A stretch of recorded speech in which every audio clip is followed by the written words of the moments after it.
गेल्या अनेक वर्षापासूनची हिंदी भाषी भवन ही मागणी होती।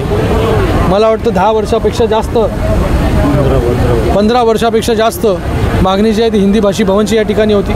ती हिंदी भाषी भवन जी आहे ती आज या ठिकाणी त्याची पूर्तता झालेली आहे। त्याचं भूमिपूजन आज या ठिकाणी पार पडलेलं आहे आणि येणाऱ्या काळामध्ये 1 वर्षामध्ये हे हिंदी भाषी भवन जे आहे हे या ठिकाणी बनून तयार होईल।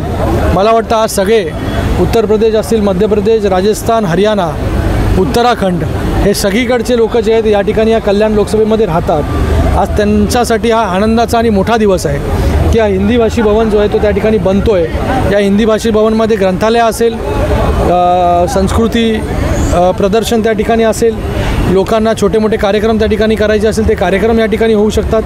तर हे पूर्णपणे मला वाटतं 30,000 स्क्वेअर फीटपेक्षा जास्त मोठं हे हिंदी भाषी भवन जे आहे ते या ठिकाणी बनतं आहे आणि शहराच्या मधोमध हे हिंदी भाषी भवन या ठिकाणी आहे। मी राज्याचे मुख्यमंत्री एकनाथजी शिंदेसाहेब, उपमुख्यमंत्री देवेंद्रजी आणि त्याचबरोबर अजितदादा यांचा खूप खूप धन्यवाद व्यक्त करतो की आज हे सरकार आल्यानंतर मोठे लोकोपयोगी कामं जी आहेत ही या ठिकाणी होत आहेत आणि त्याचाच भाग म्हणजे आज हिंदी भाषी भवन।